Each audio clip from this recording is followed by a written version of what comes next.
Hallo aus der Mitte Schleswig-Holsteins. Ich bin Annalena Doberschütz und in diesem Monat zeigen wir dir beim Demo-Doppel Ideen zur Reihe Magischer Winter von Stampin' Up! Bei mir gibt es heute eine Pop-Up Balcony Card als Geburtstagskarte im Winter. Eine Schleife verbunden, dann kann man die so rausploppen, dass sie im 3D-Effekt steht. Am Ende meines Videos verlinke ich dir die Idee von Angela von der Stempelfamilie und in der Beschreibung unter dem Video findest du den Link zu allen Demo-Doppelvideos. Diese Karte habe ich übrigens bei der amerikanischen Demonstratorin Lisa Curio gesehen, habe aber ihre Inchmaße in für mich erträgliche Zentimetermaße umgewandelt. Den Link zu ihrem Video findest du hier. Und dann fangen wir doch auch mal direkt an. Du brauchst für die Pop-Up Balcony Card einmal Farbkarton in 21 x 14,5 gefalzt bei 10,5, so dass eine normale Faltkarte entsteht. Das falte ich auch mal direkt. Dann brauchst du 3 Stück Designerpapier in 10 x 14 cm, ein Stück Farbkarton in 4 x 19 cm, ein Stück Farbkarton in 6,5 x 14 cm und noch einige Stücke Designerpapier, und zwar 2 Stück in 3,5 x 7,5 und 2 Stück in 6 x 5 cm und noch ein bisschen Band und etwas zum Verzieren. So, die Grundkarte haben wir ja gerade schon gefalzt. Und da kleben wir auch schon mal direkt das Designerpapier auf, und zwar einmal von außen ein Stück. Ich finde das Papier Magischer Winter wirklich schön aus der Reihe. Das ist einfach so winterlich. Das ist so richtig schön nostalgisch winterlich. Schnee, muss nicht mal direkt Weihnachten, sondern richtig schön Winter. Farben sind auch toll hier mit Malve, Faungrün, mag ich sehr. So, einmal außen aufgeklebt und innen 2 Elemente. Ihr seht, hier habe ich einen Bogen Papier genommen, zwar Vorder- und Rückseite, weil ich die so schön zusammenpassend finde. So, und ich gucke, hier oben sind so ein paar mehr Flecken, die habe ich oben, weil der untere Teil, wie man hier sieht, so ein bisschen verschwindet. Ich möchte, dass man die sieht. Die Karte mittig aufkleben, so dass rundherum ungefähr 2,5 mm Rand sind. Und die ist auch wirklich schnell gemacht, diese Karte mal wieder. Ich mag ja Karten, die schnell gehen, aber irgendwie so einen Pop-up-Effekt haben. Die haben einfach was. So. Und das zweite Element aufgeklebt. Damit ist die Grundkarte an sich schon mal fertig. Die lege ich beiseite. Dann brauchen wir jetzt das Falzbrett. Oh, einmal mein Dekozeug beiseite. Und zwar den langen Streifen 4 x 19. Hier wird auf beiden Seiten bei 1,5 gefalzt.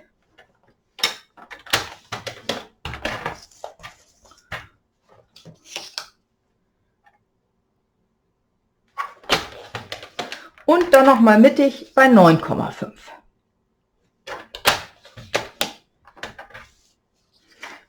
Dann falzen wir den zweiten Streifen auch.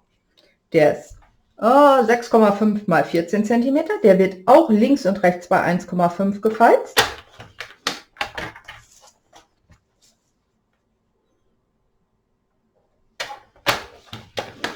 Und auch mittig in diesem Fall bei 7 cm.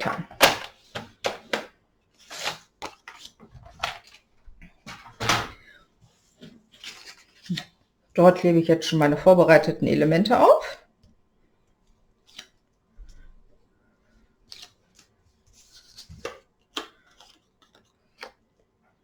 So, von dem hinteren sieht man nicht so viel. Da sollte man also gucken, dass man nicht irgendwie ein Muster hat, was man unbedingt sehen möchte. Das geht ein bisschen unter.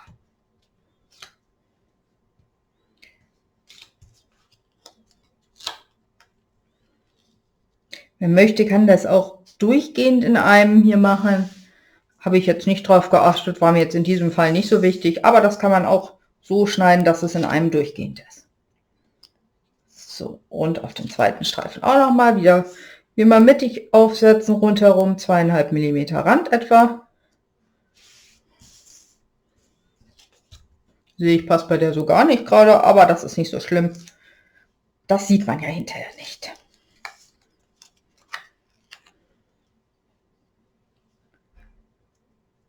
So. Dann wieder die Grundkarte genommen und dieses Element gefalzt, und zwar einmal in der Mitte. Und die beiden Teile werden auch nach hinten gefalzt.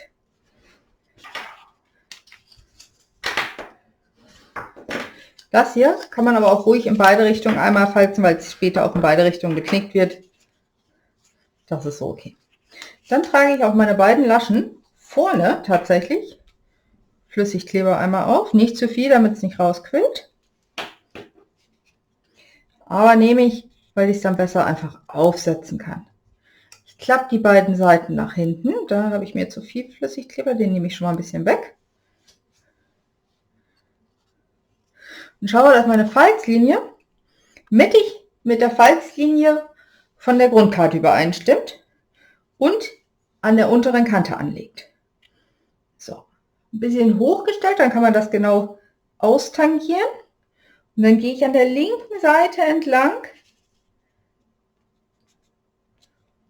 und schaue, dass das hier unten an der Kante gerade ist und hier immer noch mittig ist. Dann drücke ich erstmal nur die linke Seite fest, die rechte halte ich immer noch in der Hand und dann erst gehe ich mit der rechten Seite runter und lege sie auch flach hier drauf und drücke es fest. So, mit dem Flüssigkleber kann man dann noch so ein bisschen hin und her schieben, wenn man möchte. Aber wichtig ist, hier unten eine Linie bilden und die Falzlinien bilden eine Linie. Und dasselbe mache ich auch mit dem schmaleren Element.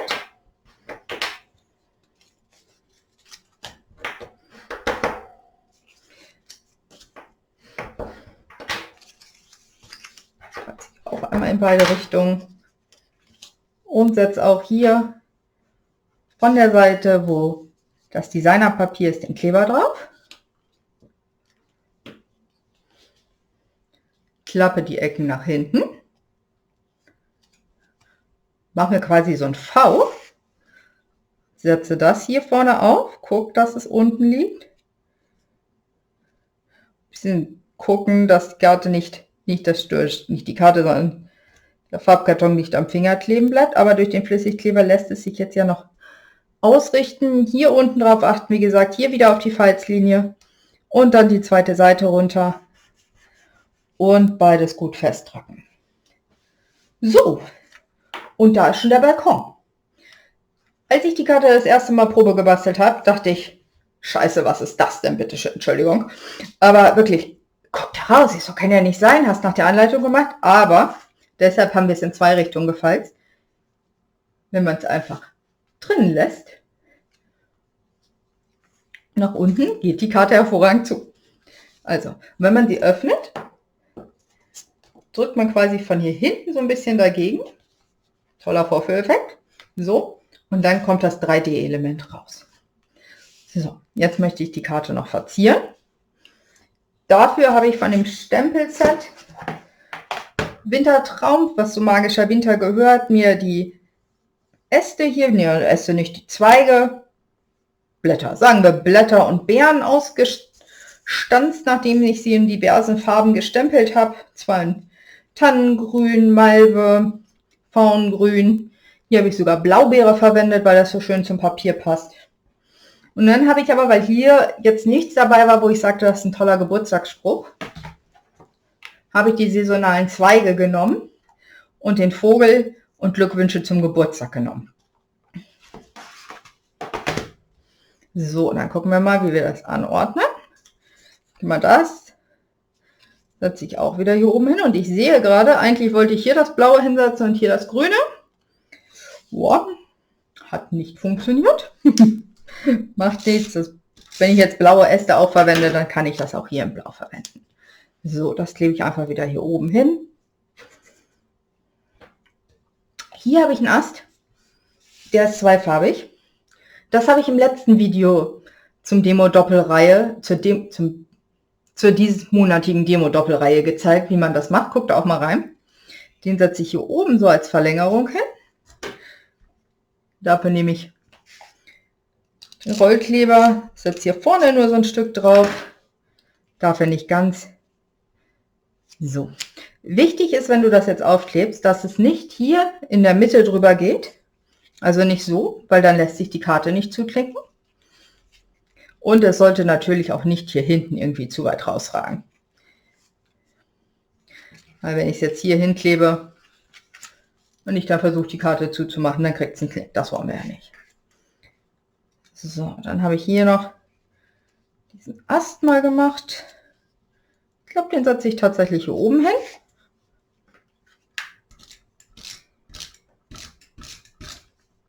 Malve war bisher nicht so meine Farbe, aber ich muss sagen, hiermit, zu diesem Papier gefällt mir das richtig gut. Oh. Bisschen das Geburtstag freilegen. Dann habe ich hier noch ein Vögelchen, was ich unterbringen möchte, auf jeden Fall. Was haben wir denn noch? Hier so einen grünen Ast, den finde ich ganz toll. Der kommt hier vorne mit hin. Aber, wie gesagt, hier nicht. Den setze ich hier so lang. Dafür gucke ich, wie weit geht es hier.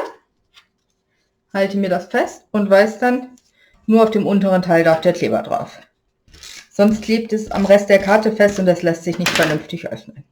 Das halte ich jetzt wieder hier so fest, wie weit die Klebekante geht. Und setze ihn dann hier so auf. So, und dann gucke ich immer mal wieder, ja hier, da habe ich es jetzt nicht, dass es mir zu weit ist. Es darf also auch nicht über diese Kante gehen. Aber in dem Fall kürzen wir einfach den Ast hier oben ein bisschen ein. Und schon funktioniert es wieder. Ja, da ist noch ein bisschen zu viel. Also, auf die Kante achten und auf die Kante achten. Zack. So, was hatte ich denn gerne noch? Hier habe ich die Beeren einmal ganz in grün gestempelt.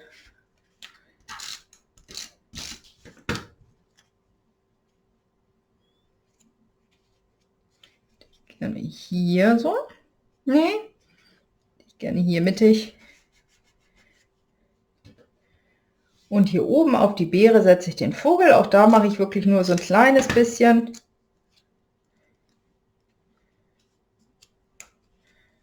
So. Dann gucke ich mir das an. Wow, ist mir ein bisschen wenig fast.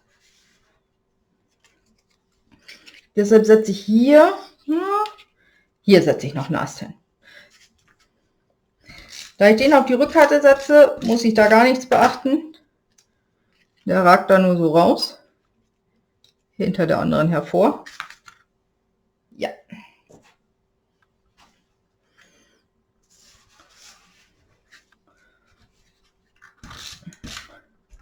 Ups, und weil ich es ja alles schon gestampelt habe, kann ich es auch verwenden schnell.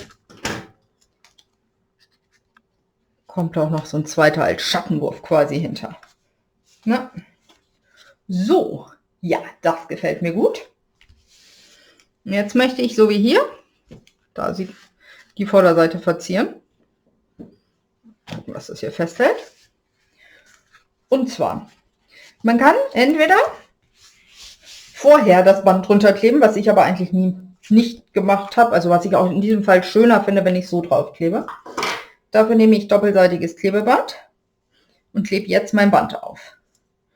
Ich gucke, wo ich es ungefähr haben möchte. Gehe hier nicht, bleib so 2 cm vom Rand entfernt, hinten auch. So, einmal gerade meinen Balken drüber. Wenn man sich da nicht so sicher ist, richtet man die Karte einfach an seinem Karo-Papier aus und kann dann das besser nachvollziehen. So, vorhin hatte ich etwas wenig Band, habe ich festgestellt. Deshalb nehme ich diesmal lieber etwas mehr, also so 44 cm müssten das ungefähr sein. Dafür habe ich das Kupferband aus dem aktuellen Mini-Katalog genommen, weil ich das so schön finde. Das ist echt einfach nur traumhaft schön. So.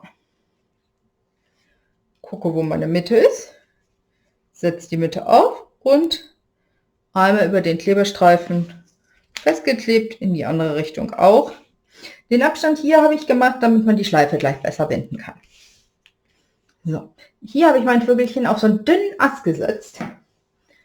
Und ihr seht, der ist wirklich hauchdünn und lässt sich echt mies aufkleben hinterher. Deshalb habe ich die doppelseitige Klebefolie gleich hinten auf meinen Farbkarton gesetzt und das zusammen ausgestanzt. Und dann kann ich jetzt mal hier meinen Ast rausnehmen. Der hier wollte man vorhin schon nicht.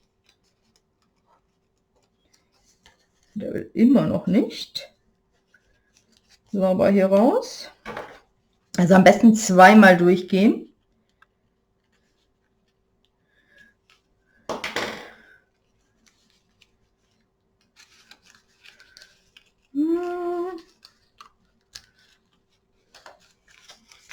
Ja, ich sehe hier beim zweiten war ich ungeduldig, ich habe das nur einmal gemacht.